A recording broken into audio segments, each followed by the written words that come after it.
بسم اللہ الرحمن الرحیم۔ ابو داؤد ثانی، سبق نمبر 54، صفحہ نمبر 577، باب فی اخذ الشارب۔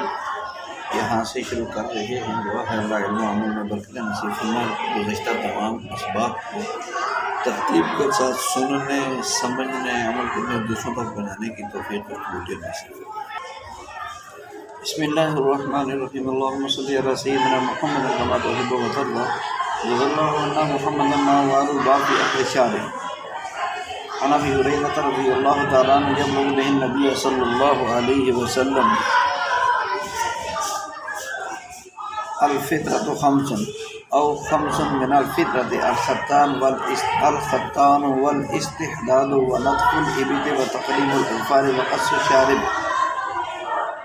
حضرت ابو ہریرہ رضی اللہ تعالیٰ عنہ سے روایت ہے کہ نبی اکرم صلی اللہ علیہ وسلم نے فرمایا کہ 5 چیزیں فطرت میں سے ہیں۔ راوی کو شک ہے الفطرۃ خمس یا خمس من الفطرہ فرمایا، 5 چیزیں فطرت ہیں یا 5 چیزیں فطرت میں سے ہیں۔ نمبر 1 ختنہ کرنا، نمبر 2 زیر ناف بال مونڈنا، نمبر 3 بغل کے بال نوچنا یا اکھیڑنا، نمبر 4 ناخن کاٹنا اور نمبر 5 مونچھیں کاٹنا۔ 5 چیزیں فطرت میں سے۔ عن عبداللہ ابن عمر رضی اللہ تعالیٰ عنہ ان رسول اللہ صلی اللہ علیہ وسلم امر باحفاء الشارب واعفاء اللحیۃ، کہ حضرت عبداللہ بن عمر رضی اللہ تعالیٰ عنہ کہتے ہیں کہ رسول اللہ صلی اللہ علیہ وسلم نے مونچھوں کو خوب کترنے اور داڑھیوں کو بڑھانے کا حکم دیا۔ تو انس بن مالک رضی اللہ تعالی عنہ قال فقط لنا رسول اللہ صلی اللہ علیہ وسلم حلق العانة وتقلیم الاظفار وقص الشارب ونطف الابط 40 یوما مرة۔ قال ابو داؤد جعفر بن سلیمان عن ابی عمران رضی اللہ تعالی عنہ لم یذکر النبی صلی اللہ علیہ وسلم قال وقت لنا۔ حضرت انس بن مالک رضی اللہ تعالی عنہ فرماتے ہیں کہ رسول اللہ صلی اللہ علیہ وسلم نے زیر ناف بال مونڈنے، ناخن کاٹنے، مونچھیں تراشنے اور بغلوں کو بال اکھیڑنے کی 40 دن مدت مقرر فرمائی ہے، 40 دن کی حد مقرر فرمائی ہے۔ امام ابو داؤد رحمہ اللہ کہتے ہیں کہ اسے جعفر بن سلیمان نے ابو عمران سے اور ابو عمران نے انس رضی اللہ تعالیٰ سے روایت کیا اور نبی علیہ السلام کا ذکر نہیں کیا۔ اس میں وقت لنا بصیغہ مجہول ہے، وقت لنا ہے، تو جو زیادہ صحیح ہے، یعنی وقت لنا کے بجائے وقت لنا مجہول کا صحیح ہے، کس نے مقرر کیا یہ نہیں بتایا گیا۔ عن جابر رضی اللہ تعالیٰ عنہ قال كنا نحفظ السبال،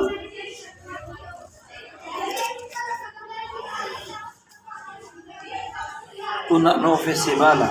عن جابر رضی اللہ تعالیٰ عنہ قال كنا نحفظ السبال الا في حج او عمرة۔ قال ابو داؤد الاستحداد حلق العانة بحلق العانة، کہ حضرت جابر رضی اللہ تعالیٰ عنہ کہتے ہیں کہ ہم داڑھی لٹکاتے تھے سوائے حج اور عمرہ کے۔ امام ابو داؤد کہتے ہیں کہ استحداد کے معنی ہیں زیر ناف بال مونڈنا۔ تو یہ حضرت جابر رضی اللہ تعالیٰ کہتے ہیں کہ ہم داڑھی لٹکاتے تھے سوائے حج اور عمرہ کے۔ امام ابو داؤد کہتے ہیں کہ استحداد کے معنی زیر ناف بال مونڈنے کے ہیں۔ تو جو پہلی حدیث ہے خمس من الفطرہ، بخاری شریف میں ہے من السنت قص الشارب، تو اس بخاری شریف کی روایت سے معلوم ہوا کہ یہ 5 کام کرنا جو مذکور پیچھے حدیث میں گزرے ہیں یہ سنت ہے۔ اور استحداد اور نطف الابط یعنی زیر ناف بالوں کا مونڈنا اور بغلوں کے بالوں کا نوچنا، یہ دونوں سنت ہیں۔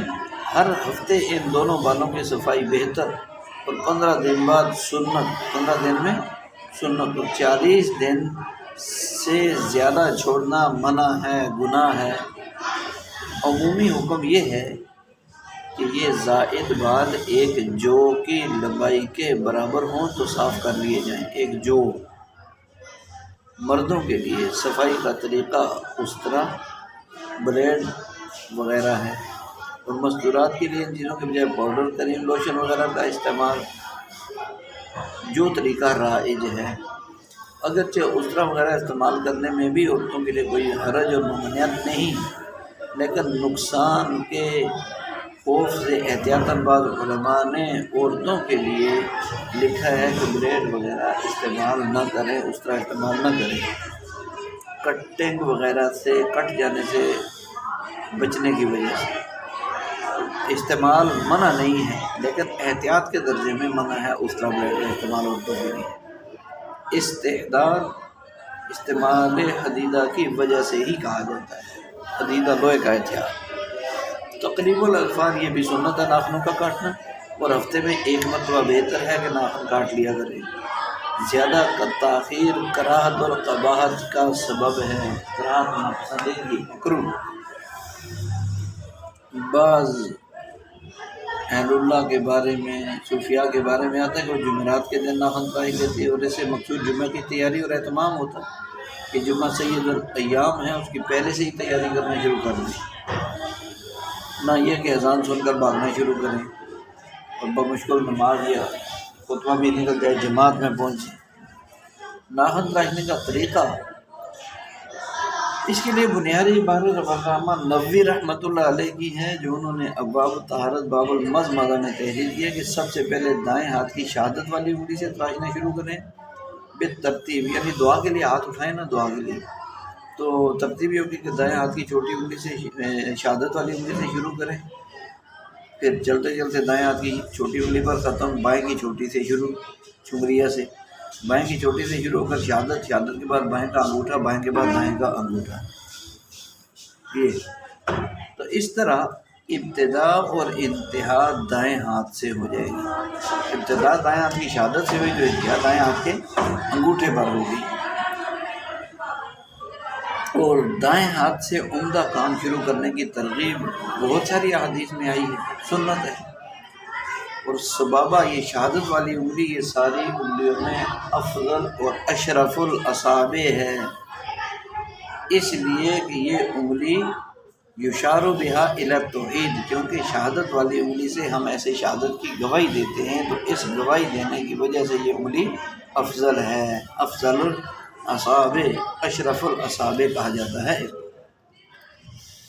تو لیکن اس ترتیب جو ہاتھوں کے ناخن کاٹنے کی عرض کی ہے، اس کے بارے میں کوئی صریح حدیث وارد نہیں ہوئی، البتہ علماء نے اس ترتیب سے کاٹنا مستحب لکھا ہے، اور علماء کا معمول بھی یہی ہے۔ قص شارب، مونچھوں کا کاٹنا، یہ مونچھیں وہ بال ہیں جو اوپر والے ہونٹ پر اگے ہوتے ہیں۔ علامہ ابن حجر رحمۃ اللہ علیہ نے فرمایا کہ ان کو اتنا کاٹنا سنت ہے کہ اوپر کے ہونٹ کا کنارہ ظاہر ہو جائے۔ حدیث میں جز الشوارب، عف الشوارب، انحق الشوارب، قص الشوارب، قص الشارب، الاخذ من الشارب کے الفاظ وارد ہوئے ہیں، جن کا مفہوم تقریباً ایک ہی ہے کہ لبیں بڑھانا نہیں، یعنی مونچھیں اتنی نہ بڑھیں، بڑھانا نہیں بلکہ کٹوانا سنت ہے، بڑھانا سنت نہیں ہے۔ مونچھوں کے متعلق کاٹنے کا حکم دینے سے دو مقصود ہیں، ایک اجمی لوگوں کی یعنی کفار کی مخالفت، یہود کی، مجوسیوں کی مخالفت کہ وہ مونچھیں بڑی بڑی رکھتے تھے، اور دوسرا کھانے پینے کو بچانا کہ کھاتے پیتے وقت یہ مونچھیں کھانے میں داخل اور شامل پینے میں نہ ہوں، کہ ہم سے پہلے پانی مونچھیں پانی کو پی لیں، یہ خیال ہونا چاہیے۔ مونچھوں کا حکم حنفیہ، مالکیہ، حنابلہ کے نزدیک مونچھیں کاٹنا سنت۔ امام طحاوی رحمہ اللہ کہتے ہیں کہ شوافی سے اس کے متعلق کوئی نص وضاحت تصریح نہیں ملی، البتہ شوافی میں سے امام مزنی رحمۃ اللہ علیہ اور ربیع رحمۃ اللہ علیہ کو دیکھا کہ وہ مونچھیں کٹواتے تھے۔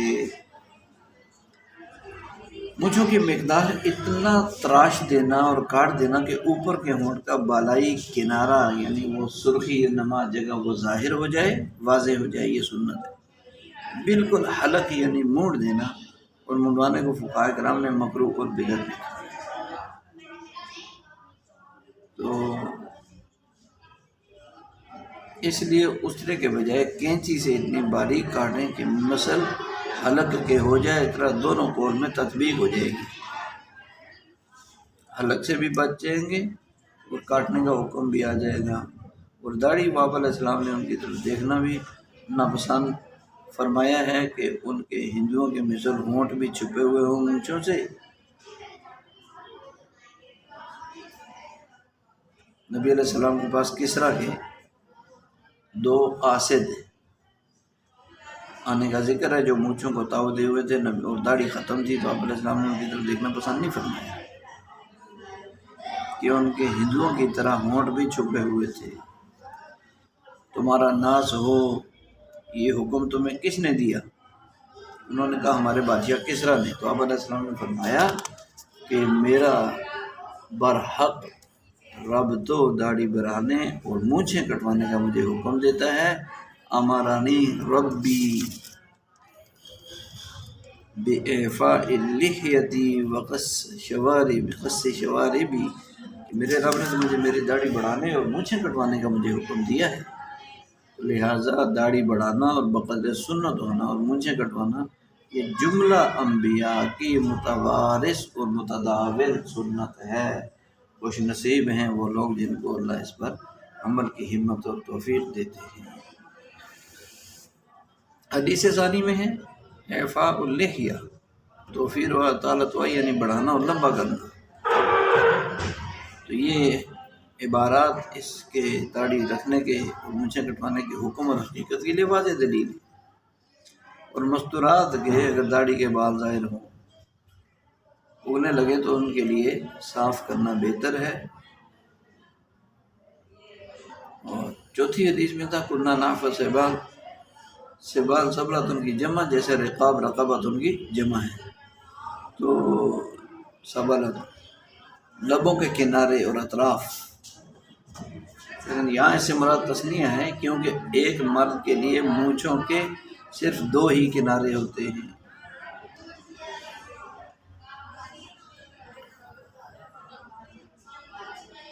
یہ مونچھیں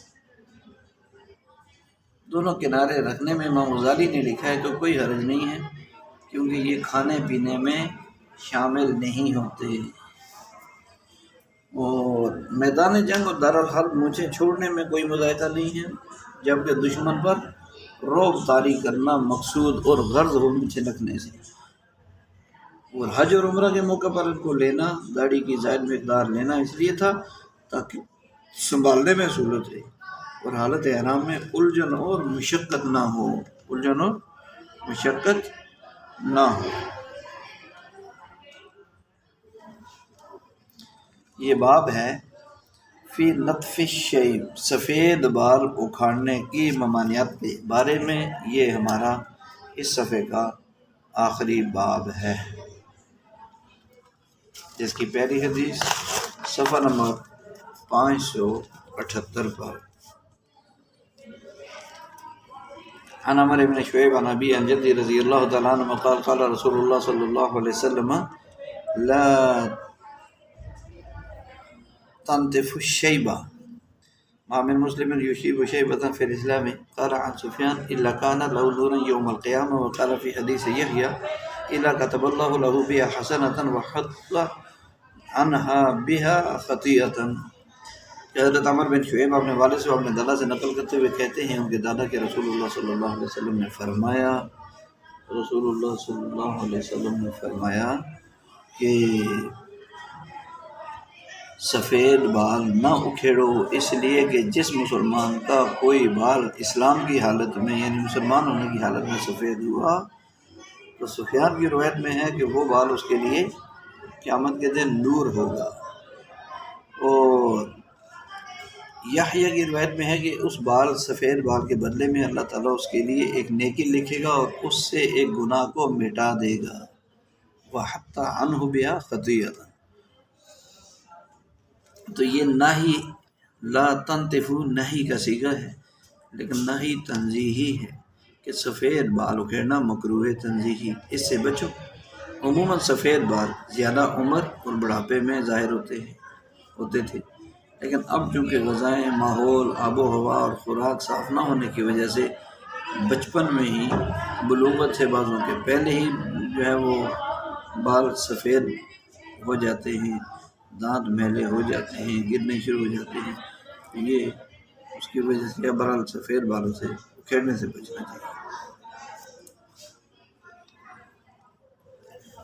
اور لا فرق بین نتفہ من اللحیہ والراس والشارب للرجل والمرأة، سفید بال نوچنے میں مرد اور عورت دونوں کے لیے ممانعت اور کراہیت ہے، مکروہ ہے، کیونکہ یہ مسلمان کا نور ہے۔ اور بذل المجور میں لکھا کہ حجام آپ علیہ السلام کا خط بنا رہا تھا، اس نے داڑھی کے مبارک میں ایک سفید بال دیکھا تو اس کو لینے کے لیے وہ جھکا، تو آپ علیہ السلام نے منع فرما دیا اور اس کا ہاتھ روک دیا، پھر فرمایا من شاب شیبۃ فی الاسلام کانت لہ نورا یوم القیامہ، کہ جس آدمی کا کوئی بال جو بوڑھا ہوا مسلمان ہونے کی حالت میں تو اس کا سفید بال سفید ہوئے تو اس کا یہ بال اس کے لیے قیامت کے دن نور ہوگا۔ اور حضرت ابراہیم علیہ السلام کے قصے میں لکھا ہے، یہ حدیث مبارکہ کی شان ورود ہے، یہ شان من شاب شیبۃ فی الاسلام کان لہ نور یوم القیامہ۔ تو سب سے پہلے اولاد آدم میں سے حضرت ابراہیم علیہ السلام نے سفید بال دیکھا، ان کو اپنا سفید بال دکھائی دیا تو پوچھا یہ کیا ہے، تو اللہ تعالیٰ کی طرف سے جواب ملا یہ وقار ہے۔ کہا زدنی وقارا، ابراہیم علیہ السلام نے زدنی وقارا، میرے رب میرے وقار میں اضافہ فرما دیا۔ تو یہ سفید بالوں سے گھبرانا نہیں چاہیے، زندگی تو جو مقدر میں ہے اللہ وہی دیں گے۔ باب فی الخضاب، خضاب کے بارے میں، رنگنے کے بارے میں۔ عن ابی ہریرہ رضی اللہ تعالیٰ عنہ یبلغ بالنبی صلی اللہ علیہ وسلم قال ان الیہود والنصارى لا یصبغون فخالفوہم۔ حضرت ابو ہریرہ رضی اللہ تعالیٰ عنہ کہتے ہیں کہ نبی علیہ السلام نے فرمایا کہ یہود و نصارہ نہیں رنگتے اپنی داڑھیوں کو تو تم ان کی مخالفت کرو، یعنی داڑھی کے بالوں کو رنگا کرو۔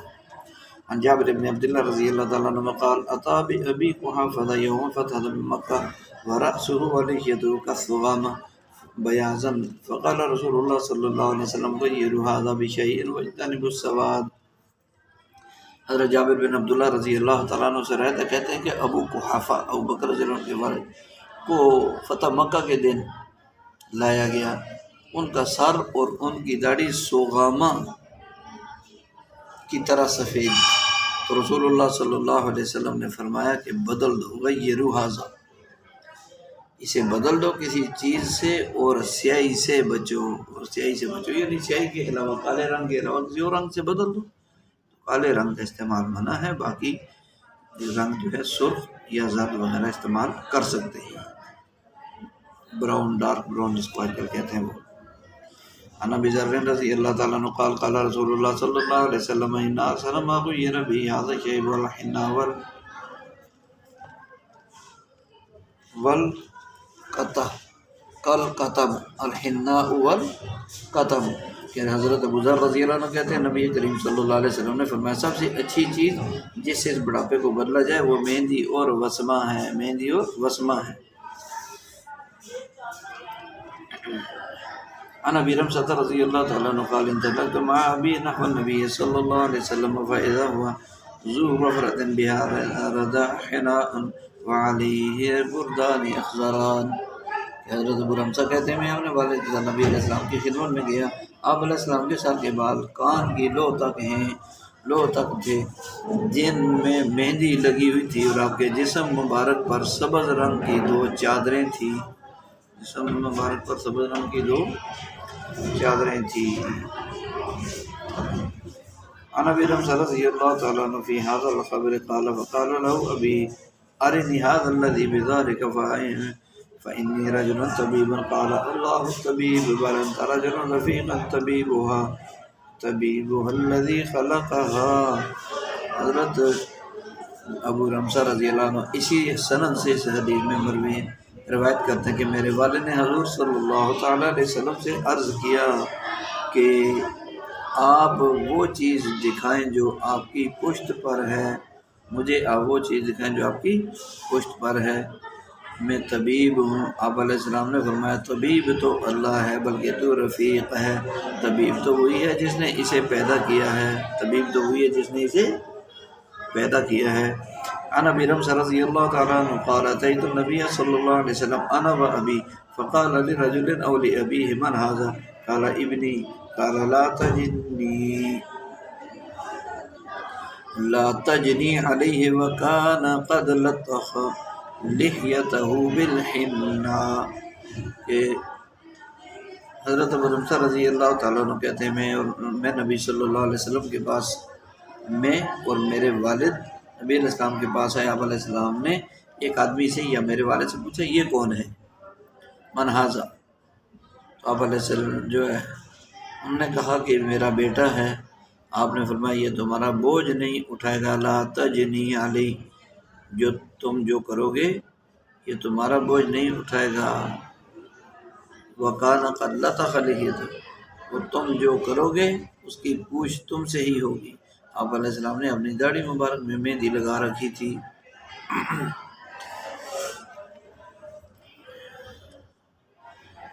عن انس رضی اللہ تعالیٰ عنہ سئل عن خضاب النبی صلی اللہ علیہ وسلم فذکر انه لم يخضب ولكن قد خضب ابو بکر وعمر رضی اللہ تعالیٰ عنہما۔ حضرت انس رضی اللہ تعالیٰ عنہ سے روایت ہے، ان سے پوچھا گیا خضاب، نبی علیہ السلام کے خضاب کے بارے میں، تو انہوں نے کہا کہ آپ علیہ السلام نے تو خضاب نہیں لگایا، البتہ ابو بکر اور عمر رضی اللہ تعالیٰ عنہما نے خضاب لگایا، ابو بکر اور عمر رضی اللہ تعالیٰ عنہما نے خضاب لگایا۔ اچھا، تو اس باب میں جو کہ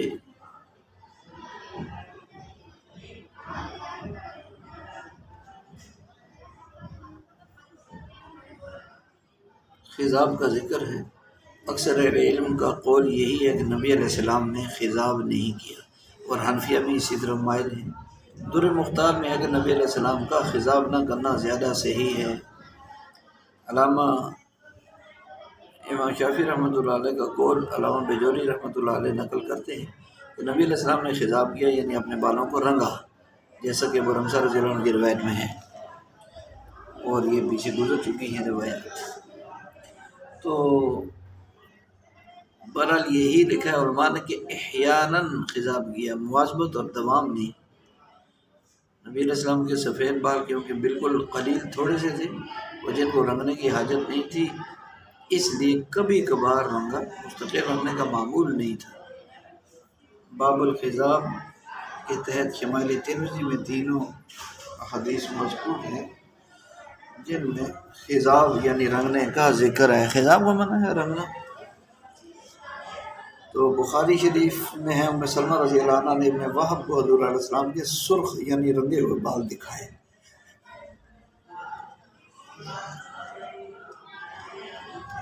اگلا باب ہے فی خضاب الصفرا، پیلے رنگ کے خضاب یعنی پیلے رنگ سے رنگنے کے بارے میں یہ باب ہے۔ عن ابن عمر رضی اللہ تعالیٰ عنہ ان نبی صلی اللہ علیہ وسلم کان یلبس النعال السبتیۃ ویصفر لحیتہ بالبرص والزعفران وکان ابن عمر رضی اللہ عنہ یفعل ذلک۔ حضرت ابن عمر رضی اللہ عنہ سے روایت ہے کہ نبی علیہ السلام کھال کی سبتی جوتیاں پہنتے تھے جس پر بال نہیں ہوتے تھے، اور اپنی داڑھی ورس اور زعفران سے رنگتے تھے، اور ابن عمر رضی اللہ تعالیٰ عنہ بھی ایسا ہی کرتے تھے۔ ابن عمر رضی اللہ عنہ بھی ایسا ہی کرتے تھے۔ عن ابن عباس رضی اللہ تعالی عنہما قال مر على النبي صلی اللہ علیہ وسلم رجل قد خضب بالحناء فقال ما احسن هذا قال فمر آخر قد خضب بالحناء والكتم فقال هذا احسن من هذا فمر آخر قد أخذ بالسفرة وقال هذا أحسن من هذا كله. کہ حضرت ابن عباس رضی اللہ تعالیٰ عنہما سے روایت ہے، کہتے ہیں کہ نبی کریم صلی اللہ علیہ وسلم کے پاس سے ایک آدمی گزرا جس نے مہندی کا رنگ رنگا ہوا تھا، یعنی مہندی کا خضاب کیا ہوا تھا. آپ علیہ السلام نے فرمایا یہ کتنا اچھا ہے. پھر ایک اور آدمی گزرا، اس نے مہندی اور قطم کا رنگ رنگا ہوا تھا، مہندی اور قطم کا. آپ علیہ السلام نے فرمایا یہ اس سے اچھا ہے. پھر ایک تیسرا آدمی زرد خضاب لگا کے گزرا تو آپ علیہ السلام نے فرمایا ھذا احسن من ھذا کلہ، ان سب سے اچھا ہے یہ، ان سب سے یعنی گزشتہ دونوں سے اچھا ہے. تو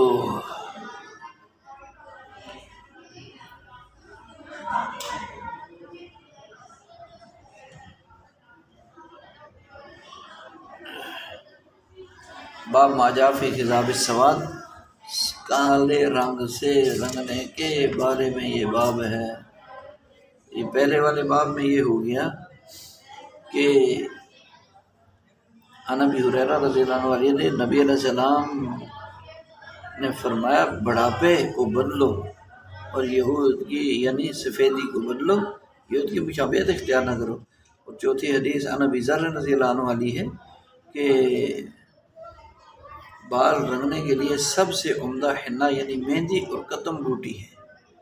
چوتھی حدیث سألت عائشہ رضی اللہ عنہ عن خضاب الحنہ فقال لا بأس به، ایک خاتون نے نبی حضرت عائشہ رضی اللہ عنہ سے خضاب کے بارے میں پوچھا تو انہوں نے فرمایا کہ کوئی حرج نہیں ہے، درست ہے.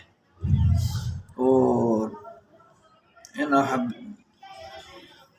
احادیث بالا مفصل بحوالہ سے ثابت ہوتا ہے کہ سفید بالوں کو رنگنا مردوں اور عورتوں دونوں کے لیے درست، بلکہ بعض احادیث میں تو صیغہ امر ہے غیرو بدلو، فخالفوہم مشرکین کی مخالفت کرو مخالفین.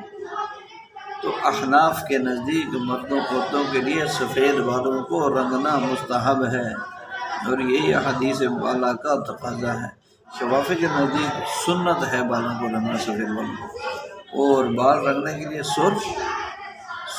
سیاہ سرخی مائل، پیلا، زعفرانی رنگ پسندیدہ ہیں، جیسے کہ حدیث نمبر 4 میں گزرا ہے. 3 قسم کے رنگوں کا ھذا احسن من ھذا کلہ. ابن عباس رضی اللہ عنہ سے روایت کہ رسول پاک علیہ السلام کے پاس ایک آدمی گزرا جس نے مہندی سے بال رنگے تھے، فرمایا کتنا اچھا. دوسرا گزرا جس نے مہندی اور قطم ایک بوٹی ہے ملا کر مکس کر کے اس سے رنگا تھا، فرمایا یہ اس سے زیادہ خوبصورت. پھر تیسرا گزرا تو اس نے سفرہ یعنی پیلے رنگ سے رنگا ہوا تھا اپنی داڑھی کے بالوں کو، تو فرمایا یہ ان سب سے حسین ہے.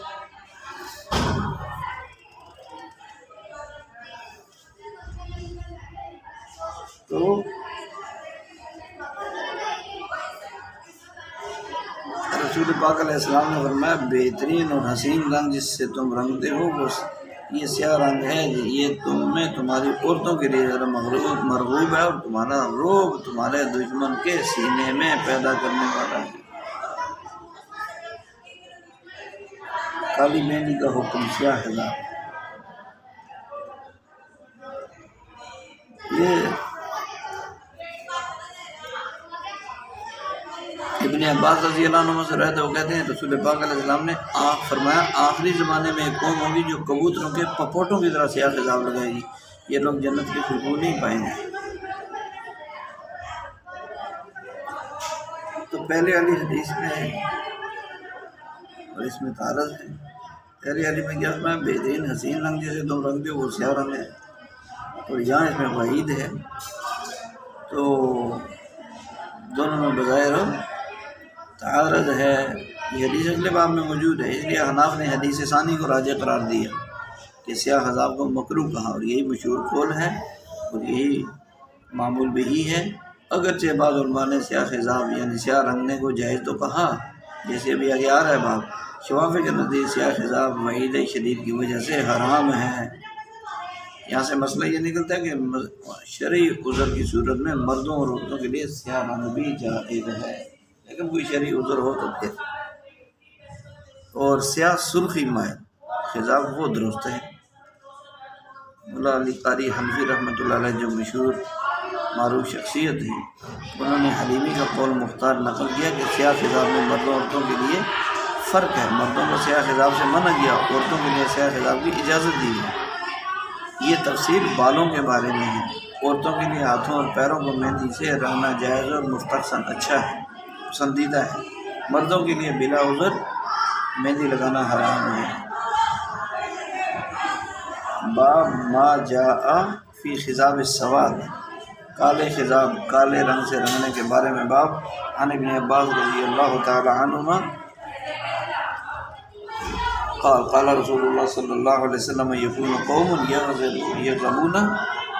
یغضبون فی آخر الزمان بالسواد کحواسل الحمام لا یریحون رائحۃ الجنہ۔ ابن عباس رضی اللہ عنہ نے فرمایا کہ رسول اللہ صلی اللہ علیہ وسلم فرمایا آخری زمانے میں کچھ لوگ خضاب لگائیں گے کبوتر کے سینے کی طرح سیاہ، وہ جنت کی بو تک نہیں پائیں گے۔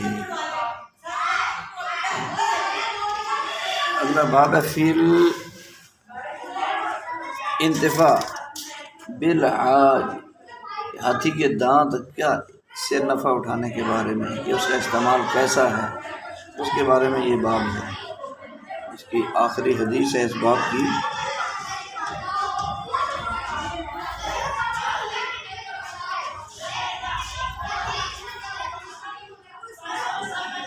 عن ثوبان مولا رسول اللہ صلی اللہ علیہ وسلم قال كان رسول الله صلى الله عليه وسلم إذا سافر كان آخر عهده بإنسان من أهله فاطمة رضي الله عنها، وأول من يدخل عليه إذا قدم فاطمة رضي الله تعالى عنها فقدم من غزاة له وقد علقت مسحا أو سترا على بابها، حلت الحسن وحسين قلبين من فضة فقدم ولم يدخل فظننت انما منعت ان يدخل ما رأى فهتكت الستر وفقد القلبين عن الصبيين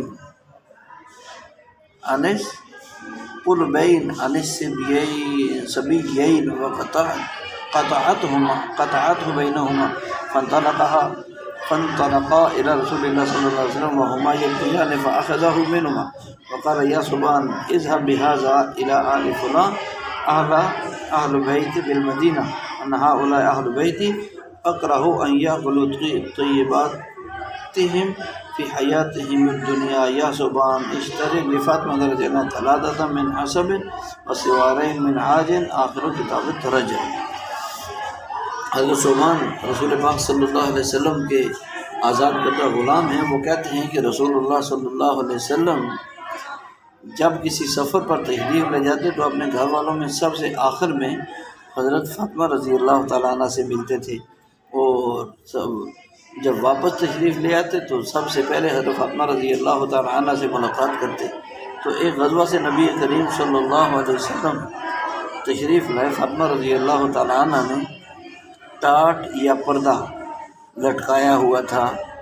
فاطمہ رضی اللہ تعالیٰ نے مسحن اور سترن، ٹاٹ یا پردہ لٹکایا ہوا تھا اپنے دروازے پر، اور حضرت حسن اور حسین رضی اللہ تعالیٰ عنہ دونوں کو چاندی کے 2 کنگن پہنائے ہوئے تھے، قلبین۔ تو نبی صلی اللہ علیہ وسلم تشریف لائے اور حضرت فاطمہ رضی اللہ عنہ کے گھر داخل نہیں ہوئے، تو حضرت فاطمہ رضی اللہ تعالی فظنت ان ما منعه ان يدخل، تو حضرت فاطمہ رضی اللہ تعالیٰ نے یہ خیال اندر آنے سے جو آپ علیہ السلام نے جو دیکھا ہے اس نے منع کیا، یعنی وہ سمجھ گئی، فظنت وہ سمجھ گئی کہ اسی چیز نے روکا ہے آپ علیہ السلام کو اندر تشریف لانے سے جو آپ نے دیکھا، تو انہوں نے اس پردے کو اتار دیا، انہوں نے پردہ یا ٹاٹ جو ہے اس کو اتار دیا، اور دونوں صاحبزادوں کے کنگن جو تھے چاندی کے وہ توڑ دیے، ٹکڑے ٹکڑے کر دیے۔ تو وہ دونوں صاحبزادے یعنی حسن حسین رضی اللہ عنہ رسول اللہ صلی اللہ علیہ وسلم کی طرف روتے ہوئے آئے۔ آپ علیہ السلام نے ان سے کٹے ہوئے ٹکڑے لے کر فرمایا کہ اور وہ دونوں رو رہے تھے، اور دونوں سے ٹکڑے کٹے ہوئے ٹکڑے توڑے ہوئے ٹکڑے ان کنگنوں کے نبی علیہ السلام نے لیے اور فرمایا صوبان جاؤ اذهب بہذا، یہ ٹکڑے لے جاؤ اور لے جا کر مدینہ میں فلاں گھر والوں کو دے دو، دے آؤ۔ پھر فرمایا کہ یہ لوگ میرے اہل بیت ہیں اور مجھے ناپسند ہے یہ بات کہ یہ اپنے تو مزے لوٹ لیں دنیا میں۔ اے صوبان، فاطمہ کے لیے مونگوں والا ایک ہار اور ہاتھی کے دانت کے 2 کنگن خرید کر لے آؤ۔ تو اس حدیث میں یہ جو قلبین چاندی کے کنگن نما کڑے تھے، تو ایک معنی یمنی کپڑے کا آتا ہے من عصب ساکن کے ساتھ ہے، ایک معنی تو ہے یمنی کپڑا جو یہاں مراد نہیں۔ پھر کیا مراد ہے؟ تو علامہ خطابی کہتے ہیں کہ فرض تو ادری ما ہوا کہ اس سے کیا مراد ہے مجھے معلوم نہیں ہے، بہرحال ایک عصبن جو ہے سمندری جانور کے دانتوں کو کہتے ہیں جن سے ہار اور چھری کے دستے بنتے ہیں۔ سوارین من عاج، کچھوے کے پیٹھ کی ہڈی، عاج کا معنی ایک قول یہ ہے، دوسرا ہاتھی کا دانت، یہاں دوسرا مراد ہے ہاتھی کا دانت، اور احناف کے نزدیک یہ پاک اور جائز ہے ہاتھی کے دانت۔ شفافی نے ایک قول عدم جواز کا اختیار کیا اور ایک قول امام شافعی کا احناف کے ساتھ ان کے ظاہر ہونے کا بھی، طاہر یعنی پاک ہونے کا بھی ہے۔ علامہ خطابی نے پہلا معنی مراد لیا ہے کیونکہ مرجوح ہے، کیونکہ بلا سبب عرف اور لغت سے حدود درست نہیں۔ تو ہاتھی دانت کی کنگیاں صحابہ کے استعمال میں تھی، ہاتھی کے دانتوں کی کنگیاں صحابہ کے استعمال میں تھی، اگرچہ یہ نجس ہوتے، اگر یہ ہاتھی کے دانت نجس ہوتے تو صحابہ کرام استعمال نہ فرماتے، انہوں نے استعمال کیا، اس کا مطلب ہے نجس نہیں تھے۔ عون میں مزید کئی اقوال درج ہیں کہ آج ہاتھی کے دانت کو ہی کہتے ہیں، اور یہی راجح یعنی قابل ترجیح قول ہے۔ امام مالک کا قول ہاتھی کا معقول اللحم ہونے کا ہے، جبکہ اور ایک قول یہ ہے کہ ہاتھی کے دانت نجس یا مکروہ ہونے کا قول بھی ہے۔ بہرحال ائمہ کا اختلاف اپنی جگہ، لیکن حنفیہ کے نزدیک ہاتھی کا دانت طاہر اور پاک ہیں، ان کا استعمال درست ہے، اور حدیث باب میں اسی کی صراحتاً دلیل ہے، اور دیگر حضرات پر یہ دلیل حجت ہے۔ اللہ تعالیٰ سے دعا ہے کہ اللہ ہمارے علم و برکت نصیب فرمائے۔ سبحان ربک رب العزت عما یصفون وسلام علی المرسلین والحمد للہ رب العالمین۔